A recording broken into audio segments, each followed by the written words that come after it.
le phénix qui renaît de ses cendres, le volcan qui dormait est rentré en ébullition.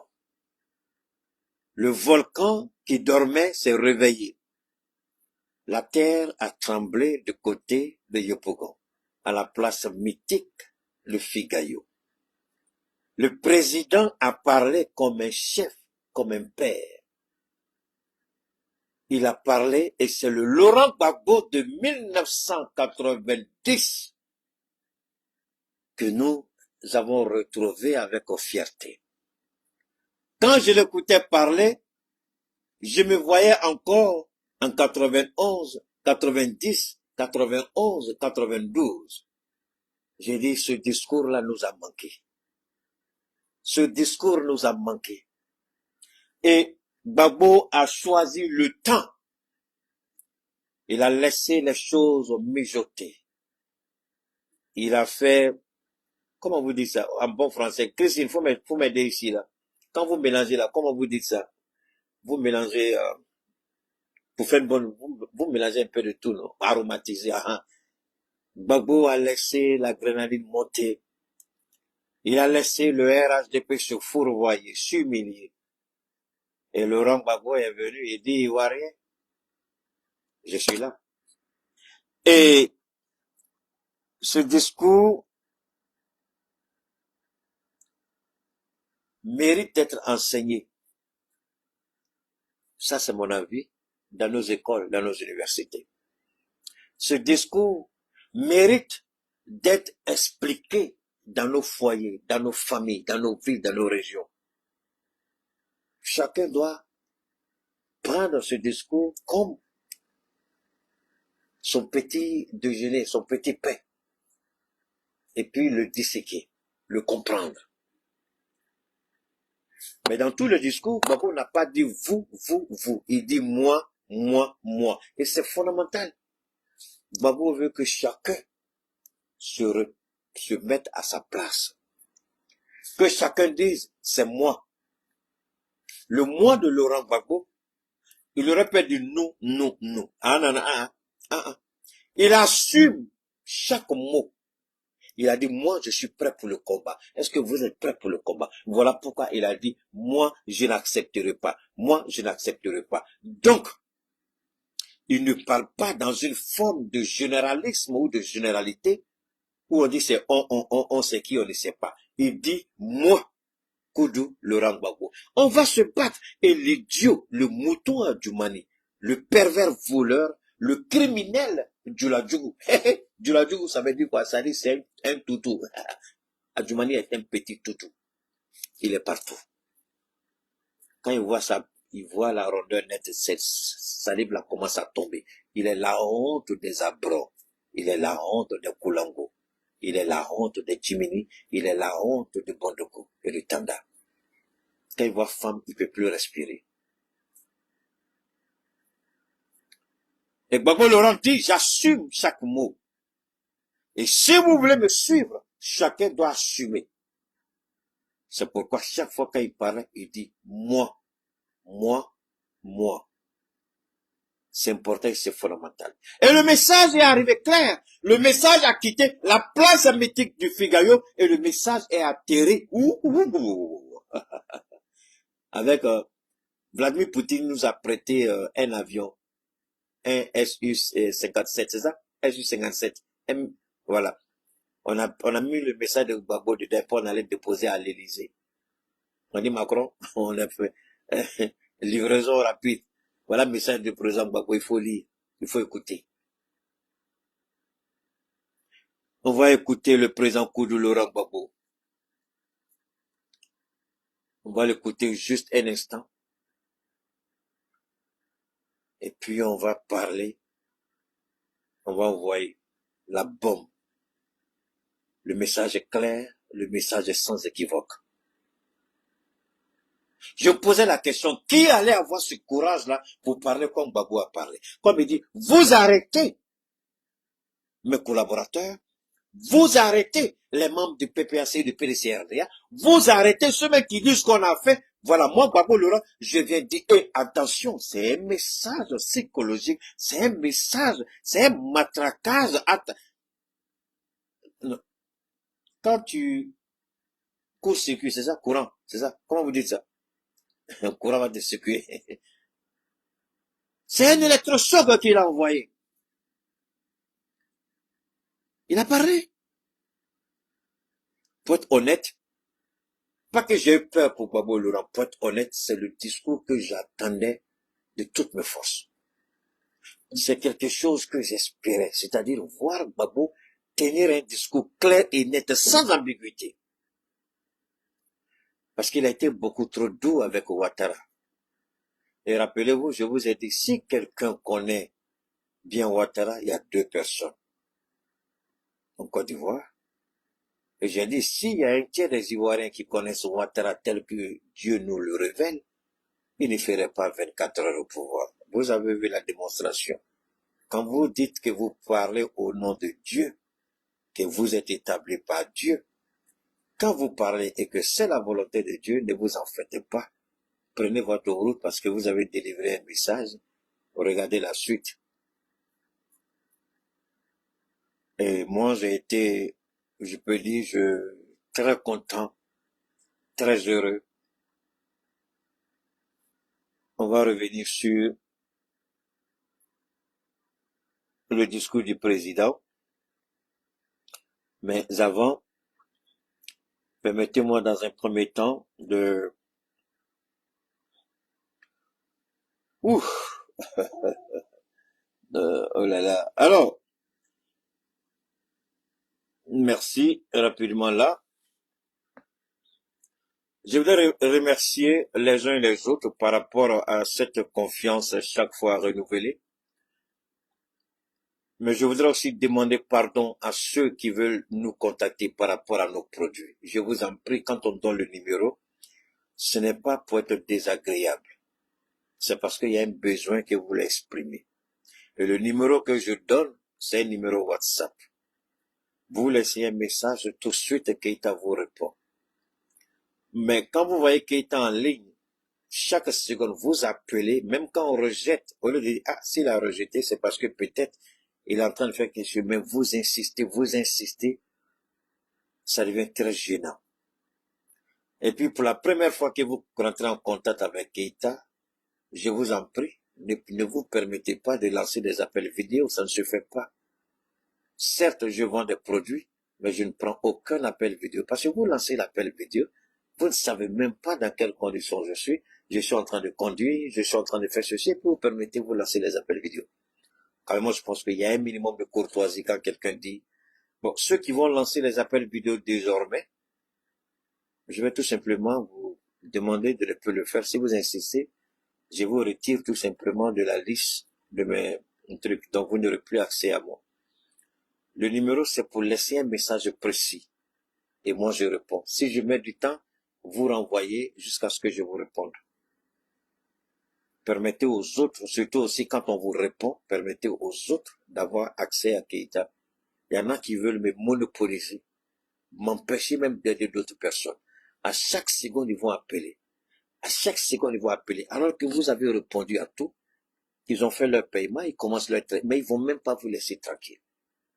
Moi, je pense que c'est méchant parce que vous empêchez ceux qui doivent avoir accès à Keita, vous les empêchez et vous empêchez Keita de pouvoir répondre au message des autres. D'accord? Donc, moi, je vais être honnête. Je le dis sans citer le nom de quelqu'un. Mais si vous voyez que vous êtes bloqué, ce n'est pas moi, c'est votre comportement qui vous a bloqué. Parce que permettez aux autres d'avoir accès.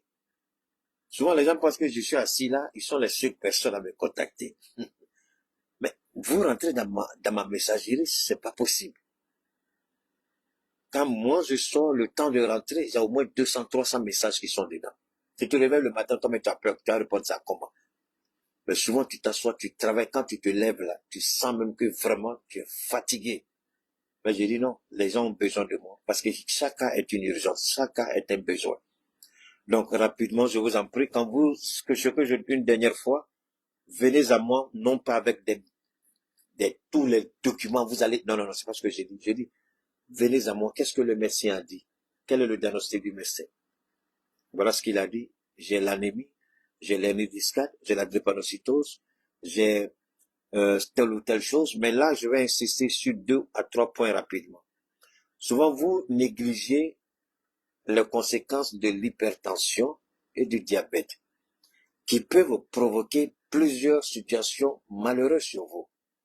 Ça peut être à l'origine de l'insuffisance rénale, ça peut être aussi à l'origine de l'incapacité au niveau des hommes de pouvoir performer correctement. Voilà. Donc, il faut traiter ces choses-là. Et puis, purifier le sang régulièrement, ne serait-ce que 2 fois par an, c'est bon avec le 12. Parce que on consomme tellement de choses, il y a des ordures dans le temps. On ne sait pas avec quel produit on a... Bon, on va acheter le riz qui vient de l'extérieur. Il y a plein de conneries dedans. On mange quand même. D'accord? Mais quand vous prenez le temps de vous nettoyer régulièrement, je ne dis pas que je suis beau, mais quand même, vous allez avoir un visage plus rayonnant que celui de Keïta. Hein? Par le nettoyage. Vous n'avez pas besoin d'aller pour qu'on ouvre votre ventre. Non. Les produits sont des produits 100% naturels, pas d'ingrédients chimiques, pas de drogue, ni rien. Et ça traite efficacement pratiquement tout ce que vous avez. Maintenant, j'ai une bonne nouvelle pour les femmes. Il y a beaucoup de femmes qui parlent d'assèchement. Hein? Elle dit, voilà, parce que vous savez, la femme produit une glande quand elle est en activité avec son mari. Mais il y a beaucoup de femmes qui aujourd'hui, j'ai vu, ça m'a fait mal, c'est pourquoi j'en parle. Il y a beaucoup de femmes sont sur le point de perdre leur mariage. Parce que c'est inconfortable quand elles sont avec l'homme et puis il y a cette situation, l'assèchement au niveau des femmes. J'ai un produit pour vous aider et le produit a fait ses preuves. Je ne vous présente aucun produit si d'abord on ne teste pas pour avoir les preuves. Et aujourd'hui, les produits, il est bon. Aussi pour ceux qui ont ce qu'on appelle l'azospermie, c'est-à-dire vous n'avez pas de spermatozoïdes dans le sperme. Voilà. Attention, nos produits facilitent la production de spermatozoïdes. Mais nous ne disons pas que c'est nous qui donnons enfant. C'est Dieu qui donne. Maintenant, si c'est le spermatozoïde qui fait défaut, on vous donne en quantité industrielle. Jusqu'à vous-même, vous allez dire, oh, ok, là, c'est fini, là, je suis en train de casser la baraque. Là, le barrage ne tient plus.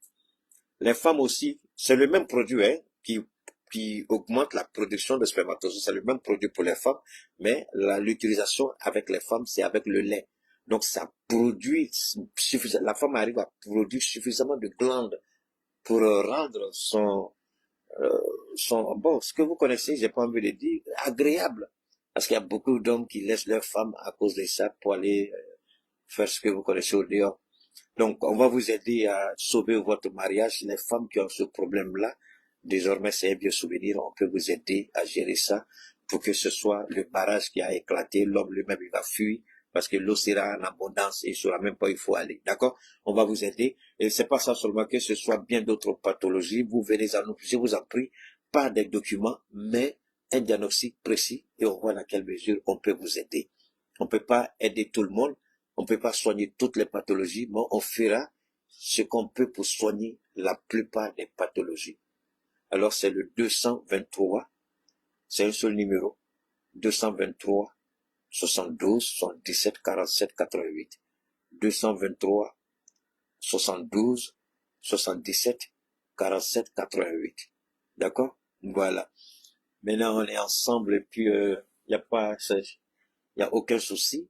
Alors, les pathologies, je ne peux pas tous les citer ici. Hein. C'est quand vous venez au cas par cas, je vous donne, voilà ça, voilà ça. Mais par la grâce de Dieu, on a de très bons résultats, des résultats spectaculaires. Hein. Et même les paralysies partielles, hein. Un AVC, paralysie partielle. Et pour le moment, il n'y a pas quelqu'un qui a eu un AVC avec une paralysie partielle que la proposition que j'ai faite à la personne et la personne ne marche pas. Il n'y en a pas. Même ceux qui sont au stade terminal du cancer, par la grâce de Dieu. Je ne dis pas que je peux empêcher quelqu'un de mourir, c'est pas ce que je dis. Mais pour le moment, même des gens au stade terminal du cancer, on est arrivé à stabiliser leur situation, ils vivent bien, ils marchent, et les médecins même sont dépassés par les résultats que nous donnons. Voilà. Nous, on ne travaille pas en dehors de la médecine, on travaille avec la médecine en tenant compte des informations de la médecine et on propose nos services. Et ensuite, on vous dit retournez encore pour faire des examens pour que le médecin vous dise que vous êtes complètement guéri. D'accord? 223, 72, 77, 47, 88. On écoute.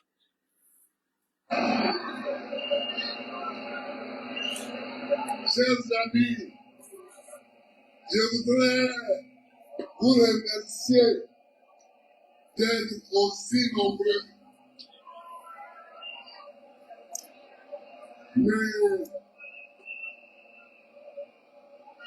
je voudrais d'abord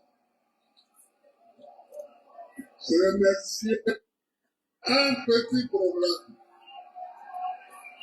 Un tout petit problème.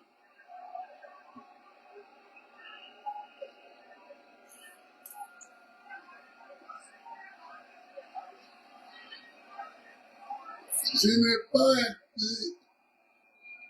n'ai pas aimé quand vous avez chanté. C'est bon, non? C'est pas vous qui êtes là, d'accord? Vous avez dit que vous alliez installer Gbagbo au pouvoir On va écouter. et que le petit Moussi aille chez lui. Mais non,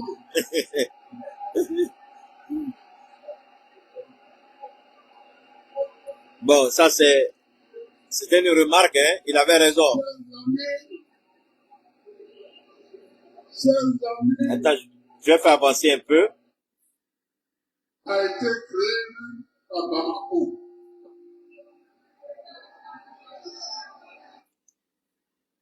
Commencez par ça. Voilà, on va écouter.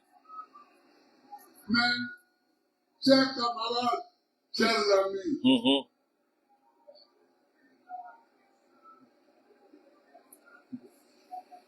le sujet que nous venons aujourd'hui,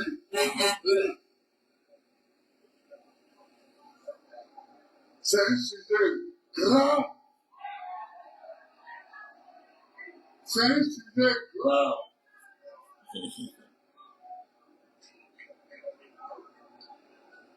Le RHDP se réunit et demande au chef de l'État d'être son candidat. Ça, c'est un problème qu'on va attaquer tout à l'heure.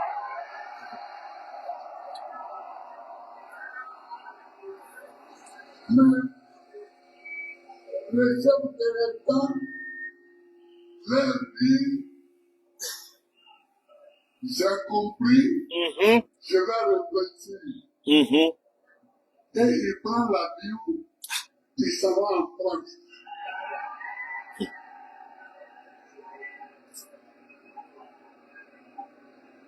Et quand il rentre à l'Élysée,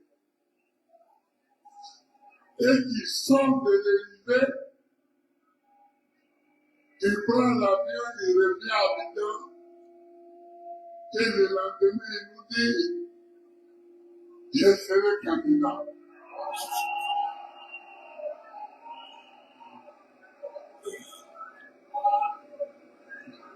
Or donc, c'est à l'Élysée qui réfléchit.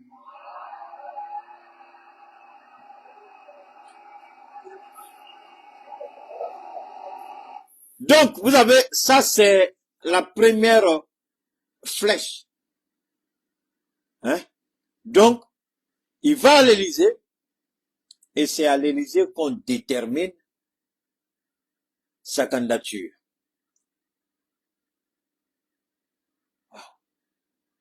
Alors qu'on sait que la Constitution est claire et nette. Je vous ai fait écouter un bout d'intervention des journalistes de Bloomberg TV qui disent que techniquement, la constitution de l'État de Côte d'Ivoire est claire. Ça, c'est les Américains.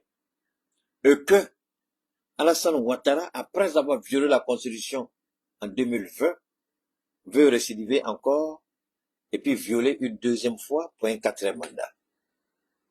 Qu'en réalité, c'est faux. La constitution ne lui permet pas.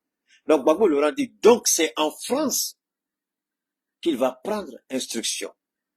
C'est en France qu'il va chercher le soutien qu'il faut avant de tuer les Ivoiriens. Alors, est-ce que cela surprend les Ivoiriens? Je vous en prie. Keïta est un sachant. Je vais vous le dire pourquoi. En 1993, quand il voulait confisquer le pouvoir, Fologo a parlé qu'il repose en paix. Et qu'il s'est trouvé confronté au refus du PDCRDA et de l'opposition politique. Après que, à l'époque, la France ait soufflé aux oreilles de Bédié, si tu restes là 24 heures, tu ne rentreras pas à Abidjan, Ouattara va te faire arrêter. Donc, Bédié, avec sa voiture, ma soeur Clémence est là. Elle est infiltrée dans la famille, pas infiltrée, l'expression n'est pas juste, elle est dans la famille Oufoué. Elle est dans la famille. Elle sait excuse-moi ma chérie, je n'ai pas voulu dire ça, mais pour lui dire qu'elle sait de quoi je parle. Et tous ceux qui sont inavertis de la politique en Côte d'Ivoire savent qu'à l'époque, président de l'Assemblée nationale, la voiture de Bédié, c'était pas n'importe quelle Mercedes. Il aimait beaucoup le luxe aussi, faut pas l'oublier. Donc, il prend tout de suite, il s'éclipse à Yamoussoukro avec une très grande discrétion. Sa sécurité prend position à la sortie de Yamoussoukro, pour ne pas qu'on soupçonne quoi que ce soit. Il sort, c'est comme il est retourné à l'hôtel. Et puis à la sortie de Yamoussoukro, il dit au chauffeur, où on va à Abidjan, où on meurt. Tu ne t'arrêteras pas si c'est pas devant ma résidence à Cocody. La voiture, il y a quelque chose dedans. Mais les Mercedes de l'époque, chez moi, mon vieux il a acheté une fois une des Mercedes d'un ancien ministre il a tellement volé qu'elle a quitté, il ne pouvait plus entretenir sa Mercedes. Et c'est dans le garage Mercedes à Marcory, ce jour j'étais avec le RTD, on allait regarder la Mercedes du ministre qu'on a proposé à mon papa d'acheter. Attention, c'est pas des c'est véritablement, le gars il a appuyé de Yamoussoukro à Abidjan. Bédié ouvre les yeux, il est déjà dans sa résidence. Il arrive net. On lui dit ce n'est pas tout. On amène un détachement de la gendarmerie qui l'accompagne à la télévision. Pendant que Ouattara croyait que Bédié est en train de se reposer à l'hôtel à Yamoussoukro, il voit sur les écrans, Bédié est en train de prendre le pouvoir. Et Ouattara a été pris ça. Vous savez, s'il y a quelqu'un qui est rancunier, qui est méchant, c'est ça. Il a fait toujours semblant d'être avec Bédié, parce qu'il avait besoin de Bédié, comme Guillaume le lui avait conseillé, dans le cas du RHDP, pour qu'il puisse prendre le pouvoir. Parce que Guillaume avait des informations que lui n'avait pas.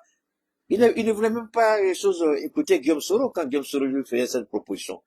Il dit, Monsieur le Président Ouattara, j'ai des informations que vous n'avez pas. On a mené une rébellion. Aujourd'hui, je suis dans une position, je sais beaucoup trop. Les sondages ne vous permettront pas de gagner. Si vous croyez que vous pouvez gagner seul, détrompez-vous. Vous n'allez pas le réussir. Vous ne pourrez pas. C'est Guillaume qui a blagué le gars doucement jusqu'à il rentre dans cette affaire de RHDP. C'est pas lui qui a créé RHDP. C'est pas lui. Alors, ceci dit, à Yamoussoukro, il voit Bédié qui dit aux Ivoiriens, mettez-vous à ma disposition. Je vais vous épargner quand il est arrivé à la gendarmerie. Il avait déjà donné l'ordre, lui, Ouattara, aux éléments d'IB, parce qu'IB était aussi écouté, aimé. IB a fait déplacer ces hommes, ils ont encadré la RTI. Mais la Côte d'Ivoire était à un doigt de rentrer dans un conflit militaire. Pourquoi? Parce que le bâtard qui est là aujourd'hui comme président refusait l'application de la Constitution. Il n'a jamais respecté la Constitution de l'État de Côte d'Ivoire. Il a toujours utilisé les ruses et les malices. Il n'a jamais respecté la Constitution de l'État de Côte d'Ivoire. Ça n'a jamais été son souci. C'est pourquoi souvent quand il parle de ma carrière, mon honneur, ma probité, maudit à 1 milliard de fois. Alors donc,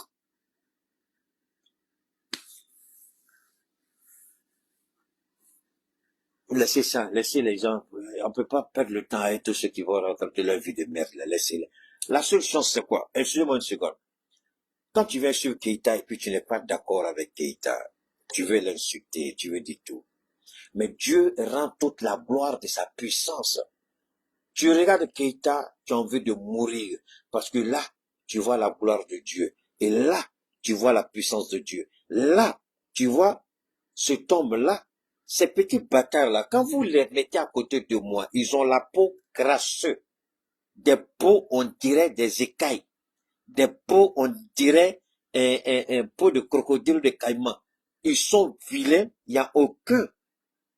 C'est-à-dire, vous les regardez, il y a rien. Mon ami, après mon direct, tu vas aller prendre le numéro. Je n'aime pas ça du tout. Pendant mes interventions, je ne fais pas ça. D'accord? Après mon direct, tu vas aller prendre ça. Après le direct, tu as les choses. Donc, quand vous les regardez, leur peau là, vous avez l'impression qu'ils ne se sont pas lavés, ça fait 1 milliard d'années. Mais quand vous les mettez à côté de Keïta, eux-mêmes, ils voient Keïta. Moi, je vais vous une petite parenthèse. En classe de première, une fois, je passais et puis quelqu'un qui m'insultait, je savais pas. Non, c'est pas première, troisième, ça frôlait, troisième. En classe de troisième. Et puis il m'insultait, moi je savais pas. J'ai jamais su qui m'a insulté, hein. Moi je venais de la ville et puis j'allais chez moi. Et c'est lui qui était en train de m'insulter. Voilà ce qu'il a dit. Si jamais il apprend que sa sœur sort avec Keïta, il va tuer sa sœur et puis il va se tuer. Hein? C'est ce qu'il a dit. Il dit parce que son père a l'argent, donc les femmes lui courent. Enfin, imaginez, on était jeunes, hein, il a dit plein de choses. Moi, je savais même pas que... Et puis, quand il disait ça, il y a une jeune fille qui était là. À cause de ce qu'il a dit, la jeune fille là même a dit subhanallah. Donc c'est comme ça Keïta est dangereux. Moi, j'allais déclarer mon amour à Keïta au nom de Dieu. Et puis elle est venue chez nous. Elle a demandé à mon frère, elle dit, je vois ton frère. Mon frère dit à quoi? Elle dit, mon frère qui est décédé, qui le pose. Elle dit, je vois qui est ton frère. Je dis, pourquoi? Elle dit, non, je lui parlais. Et puis, devant tout le monde, elle n'a pas caché, elle m'a dit tout ce que le gars a dit. Elle dit, mais c'est à cause de ce qu'il a dit là, mais comment je suis tombé amoureuse? Je suis tombé amoureuse de toi. Il est subhanallah. Ne lui tombé amoureuse de moi, hein, c'est toi que je suis à prendre. Donc, souvent, c'est malheureux. Vous détestez quelqu'un, vous haïssez quelqu'un. Je dis, mais, elle dit, tu passais. Je dis, je passais. Elle dit, mais pourquoi il m'a pas arrêté? Et puis il m'a dit, pourquoi il m'a pas arrêté pour me dire ça? Parce que j'étais seul. S'il était suffisamment garçon, il allait m'arrêter pour me dire ça. C'est la même chose avec ces gens-là. Vous n'allez jamais arriver à la cheville de Keïta. Parce que Dieu a mis Keïta au-dessus de vous. Vous ne pourrez jamais arriver à la cheville de Keïta. Donc, haïssez, détester, lui, il s'en fout. Chaque jour, quand il sort, vous le regardez là. Est-ce que ça, c'est quelqu'un? Votre haine, votre jalousie, votre méchanceté, est-ce que ça change quelque chose dans sa vie? C'est là que vous êtes tellement bête. Posez-vous la question. Pourquoi je suis en train de noircir mon cœur? Je peux avoir crise cardiaque à cause de quelqu'un. Il me voit même pas, il me calcule même pas. Réfléchissez un peu. Mais pourtant, vous prenez votre argent encore pour venir le regarder. C'est malédiction, mais c'est quoi? Mais vous êtes bête, c'est pas vrai. Que Dieu merci. Comment je vous classe. La mère de l'Esseko là, que j'ai parlé. C'est les gens qui me disent, il a dit. Jamais je vais regarder cet homme. Il y a un certain nombre de personnes là. Jamais. Pourquoi je suis maudit, je prends mon argent pour aller regarder quelqu'un que je n'aime pas. C'est malédiction, c'est le premier, c'est quoi? Donc, Bédié déclare président et demande aux Ivoiriens de se mettre à sa disposition. Ouattara confus, humilié. Au lieu de se taire, c'est depuis ce jour que j'ai dit aux Ivoiriens, vous ne savez pas qui est cet homme. Et je continue à le dire. Maintenant, qu'est-ce que Ouattara fait ce jour? Ouattara, le lendemain, Daniel Bruni-Claverie était ministre de la communication de Ouattara. Pourquoi Bruni a quitté Ouattara? Bruni-Claverie, aujourd'hui, que vous avez vu marcher avec le Front commun, elle était ministre de la communication de Ouattara. Et c'est la maison du papa, une des maisons du papa de Bruni-Claverie qu'Alassane Ouattara a acheté à 300 millions à l'époque. Quand il a fait son mariage avec Dominique Ouattara, ils ont rempli avion au nom de l'État de Côte d'Ivoire. C'est l'État de Côte d'Ivoire qui a payé. Ils sont allés faire le mariage en France. La maison qu'il a achetée à 300 millions, c'est la maison de Bruni. Il a dit même que c'était petit pour un premier ministre. Un premier ministre qui était venu pour rectifier l'économie du pays. Donc, le lendemain, à la primature, il fait quoi? Il rassemble tous ses ministres. Il dit, on est venu rendre démission. Mais les termes de la démission, écoutez bien. Il dit, lui, il a été mal compris, il a été mal jugé.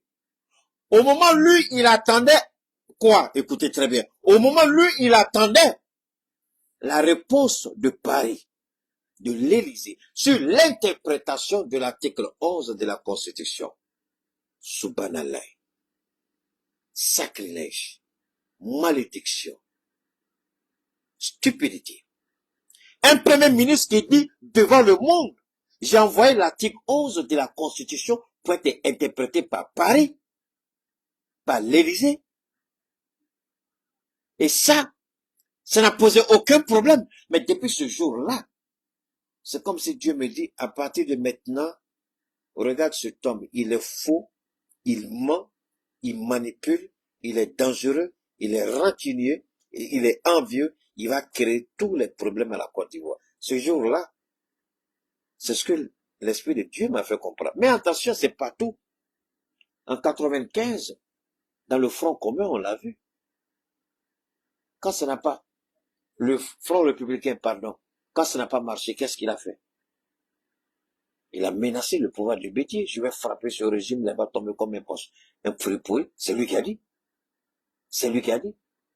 Pourtant, Gbagbo a refusé d'aller à ces élections-là. Gbagbo l'a soutenu, mais Gbagbo n'a jamais menacé le pouvoir du Bétier. C'est lui. Donc, voilà l'homme Ouattara, qui aujourd'hui va encore à Paris pour prendre des instructions. Mais vous croyez que c'est nouveau? C'est pas nouveau. Puisque, en 93, il a dit devant le monde, devant la primature, j'attendais la réponse de Paris. J'attendais la réponse de l'Élysée. Donc, quelqu'un qui dit qu'il a un PhD a un problème de compréhension. Et ça me fait mal que Henriette Dagui Diabaté, qui est considéré comme professeur de droit, qui était ministre de la Justice, garde des Sceaux de Ouattara, et Ouattara venait d'humilier Henriette Dagui Diabaté devant le monde. Mais Henriette Dagui Diabaté n'a rien compris. C'est pourquoi tous ceux qui sont autour de Ouattara, c'est maladie qui est en train de les détruire. Si c'est pas la mort par empoisonnement, c'est maladie qui détruit la vie. Henriette Dagui Diabaté, grande enseignante de droit à l'université d'Abidjan, venait d'être humiliée par le premier ministre Ouattara en disant que j'ai envoyé l'article 11 pour être interprété à Paris. Mais Dagui pouvait le faire, puisqu'elle est professeure de droit. Il y avait des hommes de droit dans ce pays. Il y avait des Ivoiriens qualifiés, capables, puisque ce sont les Ivoiriens, eux, qui ont rédigé cet article de loi. Alors comment Henriette Dagui Diabaté, et elle a continué à suivre le monsieur comme un mouton, pour ne pas dire une mouton ou une brebis. C'est pourquoi Henriette Dagui Diabaté, vous croyez que moi, attendez, vous ne comprenez pas grand-chose. Diabaté là, Henriette Dagui Diabaté, son mari, le grand frère de son mari, là où il vivait, voilà leur maison, voilà notre maison. Les Diabaté là. Ah, est-ce que quelqu'un peut me parler des Diabaté? La famille Diabaté? Les beaux-parents de Diabaté? C'est les gens qu'on connaît. On n'a qu'à laisser ça tomber. Donc, mais on l'a vu, son comportement. Comment elle a pu tomber aussi bas? Henriette Dagui Diabaté. Elle est tombée bas. À cause de quoi? À cause du pouvoir, à cause de la haine, ou par bêtise de suivre quelqu'un qui n'en valait pas la peine. Depuis 1993, Alassane Ouattara est dans la marmaille. Mensonge, mensonge et mensonge. Alors comment tu peux dire à la face du monde, j'attendais la réponse de Paris. Ah d'accord, donc c'est pourquoi ils ont créé un nom fictif pour donner une interprétation erronée. Mais qui a créé ce nom? C'est l'Élysée. Qui a donné cette interprétation fallacieuse de la Constitution? C'est l'Élysée. Et c'est ce que Gbagbo Laurent nous dit ici. Il fallait que je vous rappelle cela, c'est important. C'est en Élysée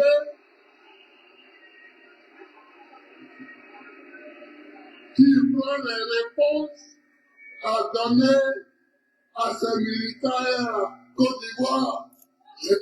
Alors, ça, ce n'est pas nouveau. En 93, il avait fait. Mais c'est parce que la France, en 93, ne faisait pas confiance à Ouattara. Et la France a plutôt choisi. Parce qu'il a voulu doubler la France en faisant croire qu'il est prêt à faire le jeu de la France, en envoyant cet article à la France pour interpréter. Mais la France savait que Ouattara était menteur. J'ai récolté des informations sur Ouattara. 3 sources. Le jour où je vais vous faire écouter ces informations sur Ouattara, je vous jure au nom de Dieu, vous allez vomir sur Ouattara. J'ai des informations sur Ouattara. Et les gens se posent la question, comment Ouattara a pu être président en Côte d'Ivoire? C'est pourquoi la dernière fois, j'étais tellement fâché, il dit, Soro Guillaume, c'est toi qui as envoyé tout ça en Côte d'Ivoire. Ouattara et sa femme se sont arrangés pour cacher une partie importante de sa vie. C'est après son accession au pouvoir que ces informations ont commencé à sortir sur lui. Ils ont pris le temps de masquer ça, puisque Dominique Ouattara est du domaine de la communication. Elle a mis les moyens et elle a pistonné qui il fallait, quel organe, quelle personne, juste pour vendre le rêve Ouattara. Mais la réalité de Ouattara a toujours été cachée aux Ivoiriens. Et moi, quand je suis tombé sur ces 2 trucs-là, j'ai dit, waouh, je croyais que je connaissais tout sur Ouattara. Mais là encore, je viens de découvrir. C'est pourquoi la dernière fois, je vous disais, c'est ce que je sais de Ouattara, par la grâce de Dieu. Si vous connaissez le tiers, au nom de Dieu, il ne fera pas 24 heures de pouvoir. Il y a trop de choses sur Ouattara qu'on ne sait pas. Il est mauvais, il est dangereux. Et là, c'est la guerre qui est déclarée. Hein? Attention, vous croyez que Gbagbo... Parce que Gbagbo sait pourquoi Gbagbo tient ce discours aujourd'hui. Vous allez comprendre. On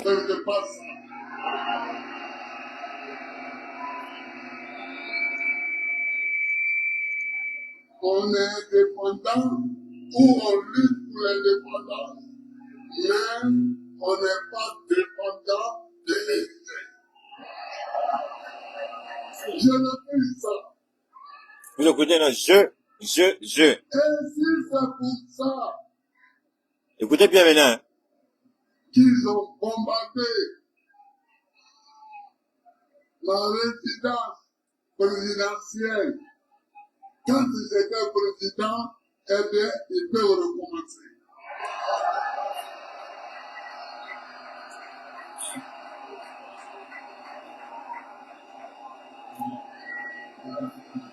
Parce qu'un pays libre est un pays libre. Un pays libre doit être un pays libre. Alors, moi, ce qui est intéressant, et moi, j'aime bien Allah, j'aime mon Dieu, j'aime mon Créateur, parce qu'il est ma force, il est tout pour moi, l'Éternel. Je voudrais encore revenir en arrière. Parce que quand vous entendez Bago, Nadia est là. Ah, Nadia, elle est envoyée par Ouattara. Nadia, elle est envoyée par Maître Bagayoko. Nadia, elle travaille pour les RHDP. Nadia, c'est elle qui fait ça. Nadia, c'est elle qui empêche Bago. Nadia, c'est elle qui veut pas que Simone. Nadia. Mais elle assise là et puis Bago parle comme ça. Mais vous n'avez pas honte quand vous mentez comme ça. Vous les petits pro-Bago là, établis à l'extérieur, menteurs que vous êtes des pathétiques menteurs. Pourquoi vous ne reconnaissez pas que vous avez menti? Vous savez pourquoi moi j'ai une faveur avec Dieu? Une faveur que aucun de ces petits minables là ne pourra avoir. Vous savez pourquoi? Parce que quand moi je tort, j'ai la dignité et la décence de reconnaître que j'ai tort. Et je présente mes excuses. Mais ces idiots-là pensent que s'ils présentent leurs excuses, ils n'auront plus d'abonnés. Les gens vont dire c'est des menteurs, ils refusent. Alors que c'est dans l'humilité, dans l'acceptation de sa responsabilité que les gens vous respectent. Tous ceux-là, ils ont parlé de Nadia, non? Mais Nadia, c'est pas qui est assise là, derrière Bago, et puis Bago a de parler comme ça. Pourquoi elle ne veut pas attraper la bouche de Bago? Pourquoi elle dit pas Bago, pourquoi tu parles comme ça? Est-ce que qui est politicien en Côte d'Ivoire qui peut parler comme Bago parle aujourd'hui là? De toute façon, il a parlé à Yopougon aujourd'hui là. Qui tu as fait ses putes demain les gens il va pas les frapper à ta table, pas de Bago. Mais il a parlé. Mais pourtant, vous avez présenté cette femme-là comme tout. Moi, je dis, je ne rentre pas dans ce jeu. Je n'ai aucune preuve contre elle. Les gens essaient même de me manipuler. Keita, tu comprends pas. Keita, c'est elle. Même des cadres du PDCI ont été manipulés pour dire que c'est Nadia qui est le problème. J'ai dit, moi, tant que j'ai pas la preuve, je n'attaquerai pas cette femme. C'est vrai? Bago a pris la décision d'être avec elle, là. C'est le choix de Bago. Moi, je vais poser la question à Bago, pourquoi tu as choisi? Quand moi-même, si Dieu me permet de prendre 2, 3, 4, je prends 2, 3, 4, pourquoi pas? Puisque Dieu n'a jamais interdit. Arrêtez de rêver que la Bible ou même la Bible n'a jamais dit ça. Puis, attendez, sur les 3 livres saints, la Torah accepte, le Coran accepte, mais pourquoi c'est la Bible là? Maintenant, donnez-nous le passage de la Bible qui accepte ça. Donnez-nous le passage. Il n'y a aucun passage. Mon frère, tu prends 3, 4, 5, il faut pas Mabana, attends. Si tu peux, mais seulement faut pas les mentir. Faut pas les mettre en palabre. Prends. Ah, si tu peux acheter Land Rover pour les 4, il faut acheter. Tu veux construire immeuble pour les 4, il faut acheter. Ah, mais si tu peux pas, faut laisser. Faut pas les prendre en fond les uns, puis les gens vont visiter chez toi. Mais prends quand tu as les moyens, c'est tout. Ils ont menti sur cette femme Nadia. Mais elle n'a pas répondu, elle n'a rien dit. Elle est restée dans son petit coin. Bagossé. Mais pourquoi, malgré vos mensonges, on vous les probago? Parce que ce sont les probago. Ils ont dit tout. Mais pourtant, partout, Bago, voilà, elle est là. Et vous n'avez pas honte. Votre mentor. Ça dit que moi, je ne comprends pas. Vous aimez quelqu'un, mais vous n'aimez pas sa femme. Hein? Vous êtes comment? Vous êtes comment? Mais vous n'avez même pas honte, quoi. Et puis, c'est les idiots qui sont entassés. Ça dit, pour moi, je me dis que peut-être ils cassent tellement de cailloux en Europe. Ils font tellement de jossis que ça joue souvent sur leur intelligence. Vous avez attaqué la femme là. C'est pas Babou qui parle ici.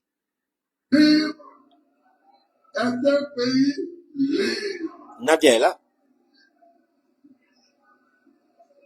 Je n'accepte pas qu'on joue. Bâtard là, c'est de ta maman, je vais parler. Nyamogote, Dangate. Soit de mon direct là, imbécile.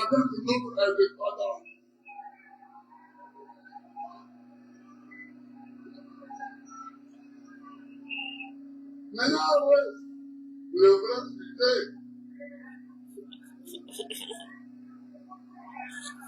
le sujet du 4e mandat. Mais pourquoi quelqu'un va faire 4 mandats en Côte d'Ivoire ici? Pourquoi? Alors, Pourquoi?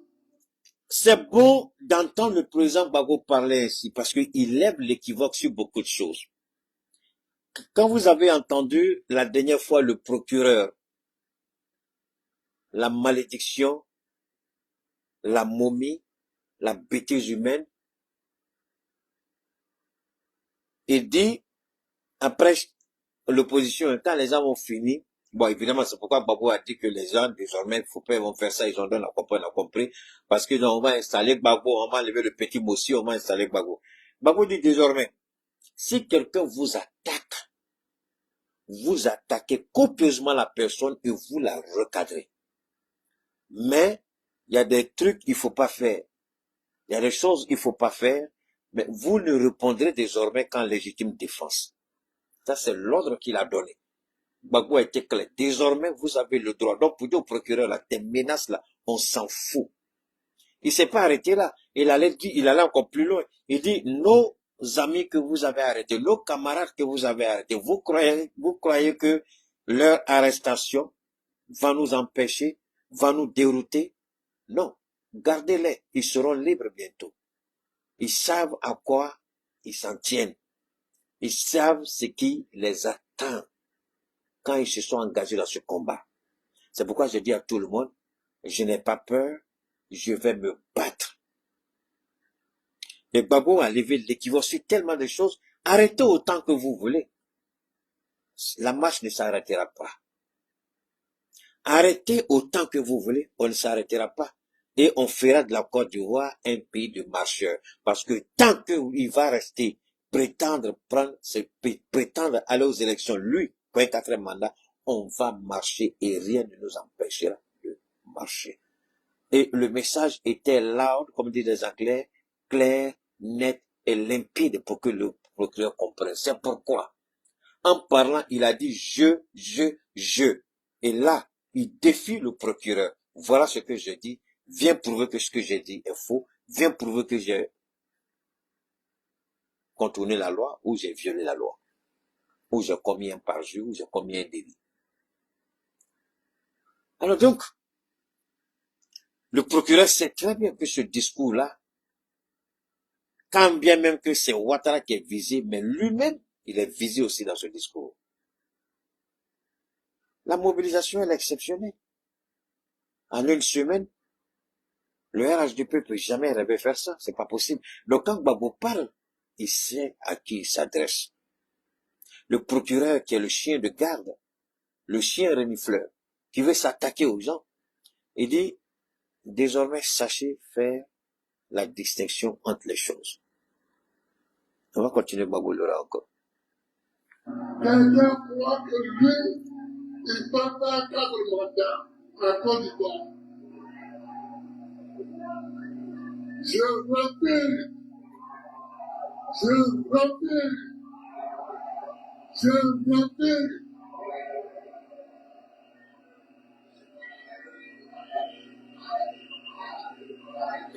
Parce que ça, c'est important d'entendre ça. Je refuse, je n'accepterai pas. Et quand Gbagbo dit je, maintenant je vais rentrer dans une dimension plurielle.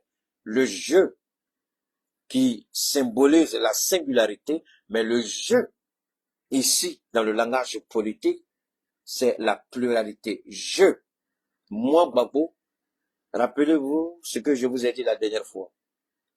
Oufoué, le capitaine hors de l'eau n'est rien. Et je suis le capitaine, je suis dans mon peuple. Cette expression d'Oufoué, appliquée là aujourd'hui encore, elle a tout son sens. Gbagbo ici est le capitaine. Hors de l'eau, il n'est rien. Donc quand il dit je, il s'identifie au peuple. Ça c'est un. Et le peuple s'identifie à lui. Donc une singularité qui rentre dans une forme de généralité qui va un tout. Donc je, en tant que Gbagbo Lora, et le peuple qui se reconnaît en Gbagbo, quand Gbagbo dit je, le peuple s'approprie le je et le peuple devient le je. Donc Gbagbo, je, le peuple je. Parce que le je qui dit je refuse, le peuple dit on refuse. Le je qui dit j'avance, le peuple dit on avance. Donc on ne peut pas dissocier le je de Laurent Gbagbo à la volonté légitime et souveraine du peuple. Donc quand Gbagbo parle sous l'autorité, bien entendu, de Dieu, mais surtout sur l'autorité du peuple. Lui, le capitaine, n'est rien hors de son peuple. Lui, on l'a pris, on l'a isolé. Le peuple est resté patiemment pour attendre le retour de son capitaine. Le capitaine rentre avec toute la gloire et la puissance que cela va avec. Et le capitaine, maintenant, il prend le contrôle de son bateau. Et le peuple dit, on est ensemble. Je, c'est nous. Nous, c'est je. Ne dissociez pas. Vous dissociez, vous êtes perdus. Le je, c'est nous. Et nous, c'est le je. Il n'y a pas de je sans nous. Il n'y a pas de nous sans je. Quand je dis je, tout de suite, le peuple est prêt pour agir. Je refuse, mais c'est parce qu'il sait que le peuple est là. Je refuse, c'est parce qu'il sait que le peuple refuse. Je refuse, c'est parce que le peuple attend que le capitaine donne l'ordre pour se mettre en rang de bataille. Donc le je, c'est le peuple et le peuple. Continue. Et là, voilà la réponse du peuple qui est là. Le peuple est en train de répondre. Donc le jeu n'est pas le jeu isolé. L'idiot d'Adjumani n'a rien compris quand Gbagbo dit on va se battre. Venez à l'école de la grande politique de Keïta, les petits ratés de ministres, vous ne comprenez rien à la politique. Venez que je vous enseigne un peu. Quand un dinosaure comme Gbagbo dit jeu, attention, faites beaucoup attention. Il faut aller plus loin, c'est pas la petite perception, le jeu singulier. Si c'est le jeu singulier, vous n'avez rien compris. Mais le véritable, quand il dit jeu, voilà la réponse du jeu.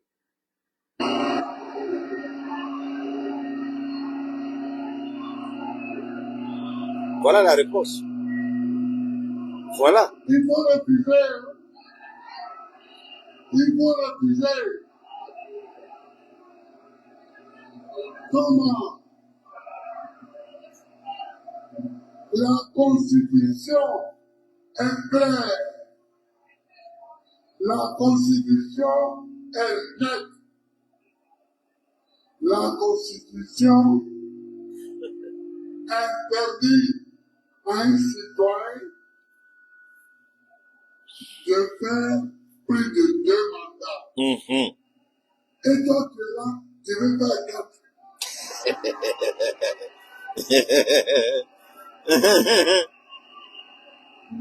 Tu veux faire 4. Mais pourquoi tu vas t'arrêter à 4? Si tu fais 4, fais 5, fais 6, fais 7, fais 8, fais 9, fais 10. Ça, c'est le Gbagbo, le vrai. Ça, c'est le Gbagbo de 1992, 1991. Tu as trouvé des moutons alors. Tu peux t'asseoir sur eux tant que tu veux.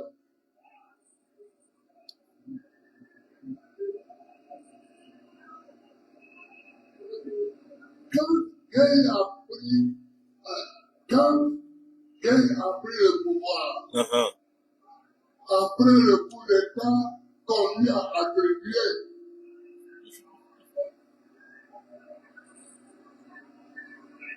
il nous a tous convoqués.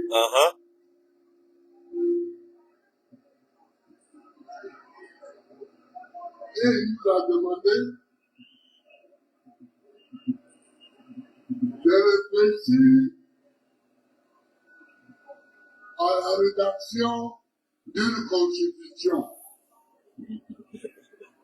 Nous avons tous été des constituants.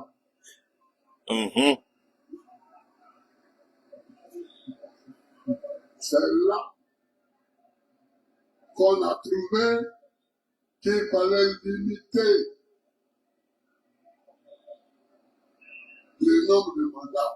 Et on a dit 2.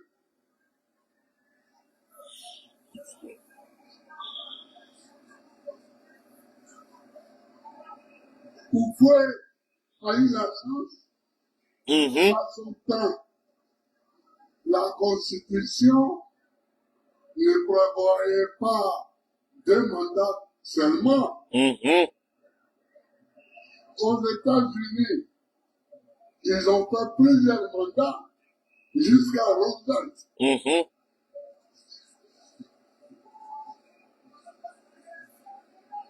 Vous comprenez?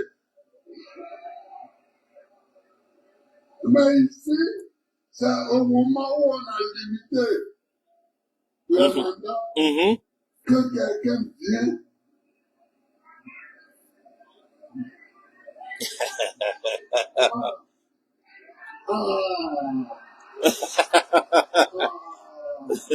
Ah, Gbagbo, il est fort. Que quelqu'un vient et il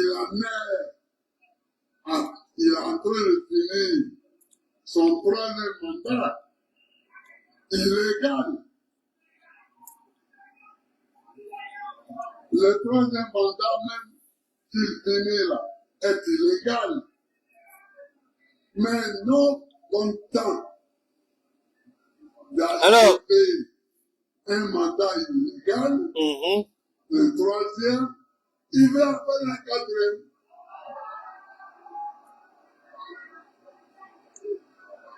Je voudrais que vous tous qui êtes là, vous allez lui dire qu'il ne fera pas ce quatrième.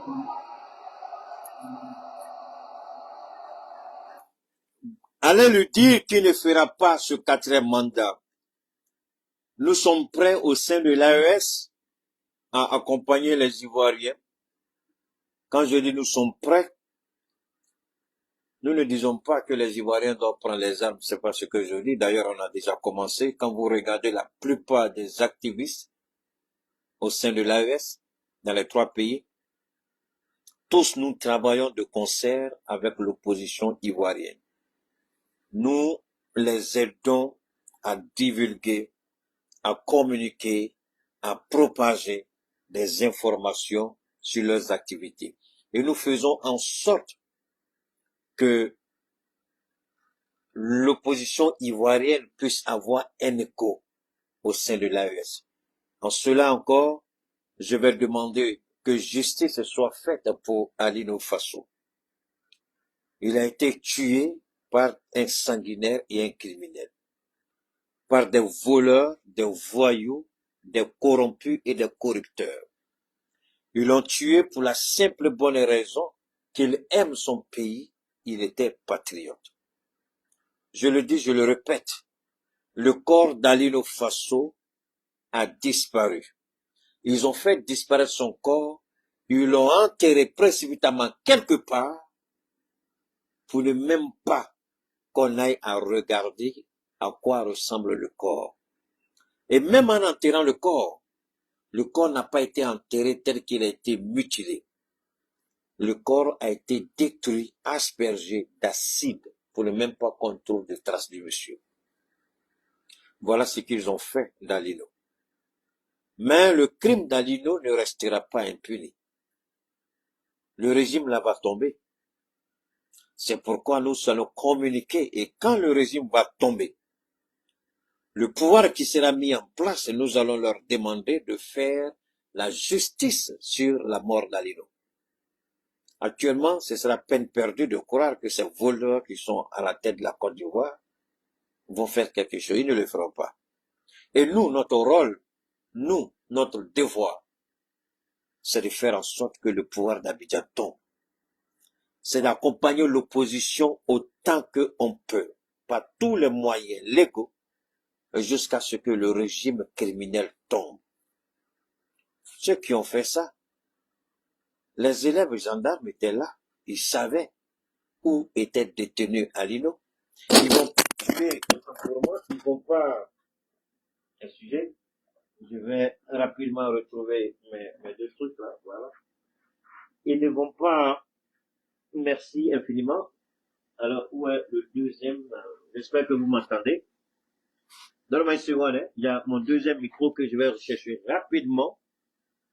Et puis, voilà, il est là. Alors, on va faire simplement comme ça. Donc, je vais déposer les 2 là. J'espère qu'on va m'entendre. D'accord? Donne-moi une seconde. Voilà. Vous allez voilà. Alors donc, nous allons, comme je le dis, nous battre pour que la vérité soit faite sur la situation d'Alino. Et nous savons que le pouvoir actuel ne fera rien. Mon ami, c'est pas ta place ici, fous le corps. Tu écris encore, je te chasse de mon direct. C'est ça? Voilà. Toi là, voilà. Donc, Bon, si le corps sera rapatrié, on attend de voir. C'est ce qu'ils ont dit, c'est pas ça? On attend de voir. Parce que pourquoi jusqu'à présent, sa femme n'a pas encore eu accès à son corps? Si le corps sera rapatrié, non, on n'a pas de problème. On veut voir le corps d'Ali. On veut voir à quoi va ressembler son corps. T'es sûr réellement qu'ils vont rapatrier le corps d'Ali? T'es sûr réellement qu'ils vont rapatrier le corps d'Ali? Ok, on attend de voir. Si c'est ce qu'ils ont dit, on attend de voir. Parce que, quel genre de corps ils vont rapatrier? En tout cas, moi, je ne crois pas. Pour le moment, je ne crois pas. Je le dis, je ne crois pas. Il n'y a pas de corps à donner. Vous ne savez pas, ceux qui sont en Côte d'Ivoire, vous ne savez pas qui ils sont, c'est pourquoi vous parlez de rapatrier les corps, rapatrier les corps. On parle de ça, mais pourquoi moi je n'ai pas vu ça au Burkina? Pourquoi on n'a pas vu ça dans les chaînes d'information du Burkina? C'est parce qu'il y a l'information. Moi, personnellement, je n'ai pas entendu, je n'ai pas vu. Tout le temps qu'on est sur les réseaux pour voir les corps, j'espère que tu as raison. Alors donc, ceci dit, Gbagbo Laurent vient de lancer la couleur, Gbagbo Laurent vient de parler fort, il n'est pas allé avec le dos de la cuillère. Alassane Ouattara ne fera pas le 4e mandat. Et on fera tout pour ne pas qu'il y ait le 4e mandat. Alors, ils veulent réécrire 1990. Rappelez-vous, en 1990, quand le même criminel voyou était Premier ministre, Oufou était encore président, il était encore vivant, Gbagbo a organisé une marche exceptionnelle, une mobilisation. Les Ivoiriens sont sortis, on a parlé d'1 million à l'époque. Après la marche de l'opposition avec Laurent Gbagbo, à l'époque, c'était Fologo qui était le secrétaire général PDCRDA. Ils ont eux aussi, à leur niveau, lancé une mobilisation. Des 2 mobilisations, Dieu seul sait qui a battu le record. Mais en tout cas, les 2 se sont faits dans une ambiance bon enfant. L'opposition est sortie, le PDC est sorti, et c'était la démonstration de force. Et c'est là où vous avez compris la nécessité de travailler avec l'opposition. Mais ces idiots-là, quand ils disent qu'ils veulent marcher, est-ce qu'ils ont retenu quelque chose de l'histoire? Ils utilisent le nom d'Oufou. Est-ce qu'ils ont retenu quelque chose de l'histoire? Est-ce que Oufou leur a enseigné quelque chose? Est-ce que les valeurs de l'oufoutisme leur servent à quelque chose? Non. Ils veulent sortir pour dire qu'il faut soutenir la candidature de Ouattara. Parce que ça, c'est une humiliation. Évidemment, on est là, on regarde. On espère que nos jeunes frères, comme d'habitude, beaucoup de vidéos encore, on va voir où on distribue l'argent, où on distribue le pain, où on distribue la sardine, où on distribue les pains, on fait sortir les gens de leur maison, 5 000 francs, 10 000 francs pour que les gens viennent. On sait à quoi ça arrive, on sait ce qu'ils vont faire. Mais, de la marche à cette mobilisation d'hier, personne n'a donné 5 francs à qui que ce soit. Chacun a utilisé ses propres moyens. Mais alors là, ils sont en train de facturer déjà à l'État de Côte d'Ivoire. Ils vont budgétiser, l'argent doit sortir des entreprises de l'État. Les gens seront envoyés dans les quartiers pour recruter des gens, pour faire sortir des gens. Bon, on connaît déjà le système, mais nous, ça ne nous effraie pas. Je répète, au niveau de l'AES, nous, on sera du côté du peuple. On va accompagner les leaders de l'opposition ivoirienne. On va les aider à annoncer, à diffuser les informations sur leurs activités. Faire en sorte que le monde soit au courant. C'est que on ne peut pas faire en Côte d'Ivoire ou parce que chacun a un domaine précis. En tout cas, nous, au sein de l'AES, on va aider l'opposition à faire tomber Alassane Ouattara. Au sein de l'AES, on mettra tout en œuvre pour accompagner l'opposition politique en Côte d'Ivoire pour faire tomber Alassane Ouattara. On va dénoncer, on va diffuser, on va informer, on va faire ressortir la vérité, tout ce qui est caché sur Alassane Ouattara. Ça, c'était la première partie de notre intervention sur le discours du président Laurent Gbagbo, parce qu'il a fait un discours de 45 minutes. Ça, ce sont les 15 premières minutes. Donc, avec l'aide de Dieu, on va décortiquer la deuxième partie de ce beau discours du président Laurent Gbagbo. On va revenir encore là-dessus. Hein? Ce qu'on n'a pas pu dire aujourd'hui, on va le dire plus tard. Donc, je vous dis infiniment merci à toutes et à tous pour la promptitude avec laquelle vous êtes toujours connectés quand on commence nos directs. Merci infiniment. Ça, ce n'est que partie remise. Le combat ne fait que commencer. Nous allons mener, nous, notre part de ce combat-là, puisque Dibafouré est avec nous ici. Donc, je pense que déjà à partir de l'AES, hein, il ordonne, enfin, il coordonne avec le GPS sur place à Abidjan pour que le Front commun, Centro, puisse mettre Alassane Ouattara hors d'état de nuit. Parce que visiblement, Ouattara est une menace et pour la Côte d'Ivoire et pour la sous-région. Maintenant, la partie du discours de Laurent Gbagbo qui pointe la responsabilité de Ouattara comme déstabilisateur du Sahel, je vous l'avais dit, mais je n'ai pas annoncé. C'est ça? Je vous l'ai dit, mais quand je dis je ne l'ai pas annoncé, c'est-à-dire que je ne l'ai pas développé aujourd'hui. Soyez rassurés, comment ce discours que vous avez écouté a un lien avec les tentatives de déstabilisation dans le Sahel. Comment ce discours pointe du doigt la responsabilité de Ouattara sur... Ne vous en faites pas, je suis spécialiste en la matière, je ne manipulerai personne, je ne mentirai point, je prendrai point par point, et puis je mets les faits devant vous, je les analyse aussi simplement que possible. Et là, vous allez vous rendre compte que dans le discours, il y a un discours dans un discours. Pour quiconque connaît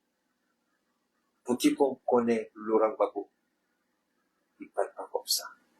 Pour quiconque connaît Laurent Gbagbo, c'est que quand Gbagbo parle, c'est-à-dire le novice, hein, c'est-à-dire l'ignorant, tout de suite là, c'est le français terre à terre qu'il a compris. Mais attention, pour nous qui sommes avertis, dans le discours de Gbagbo, il y a trop de choses, trop d'éléments que seuls ceux qui ont cette maîtrise-là arriveront à faire sortir. Et je vous donne rendez-vous pour la prochaine interprétation de ce discours-là. Je vais faire ressortir tous les éléments que Gbagbo a introduits dans son discours. Parce que Gbagbo a parlé à l'AES. Gbagbo nous a parlé. Gbagbo a parlé à Ibrahim. Il a parlé à Assimi. Il a parlé au général. Dans ce discours. Mais pourtant, quand vous écoutez, vous avez l'impression qu'il ne parle que de Ouattara et la Côte d'Ivoire. C'est l'impression que vous avez. Mais, pour des sachants, vous allez voir tout de suite, comme j'ai dit souvent, la parole de Dieu, c'est avec l'esprit de Dieu qu'on écoute. Quand vous écoutez la parole de Dieu avec les oreilles, avec les émotions, vous n'avez rien compris. C'est aussi, mais la parole de Dieu aussi, oui, c'est aussi simple, mais il y a des messages codés dedans. Et Gbagbo nous a envoyé plein de messages au sein de l'AS que je vais décortiquer pour vous à la prochaine rencontre. Ce sera la deuxième partie de notre analyse sur l'intervention du président de Laurent Gbagbo. Et c'est là où Ouattara a peur. Parce qu'il sait qu'il y a un message qui est dedans. Mais ils n'ont pas observé le message, ils n'ont pas compris. Ils n'ont pas compris. Mais quand je vais finir la deuxième partie de notre intervention sur le discours de Gbagbo, vous allez entendre autre son de cloche. Parce que je vais révéler des choses que jusqu'à présent, moi, personne n'en a encore parlé. On garde le contact.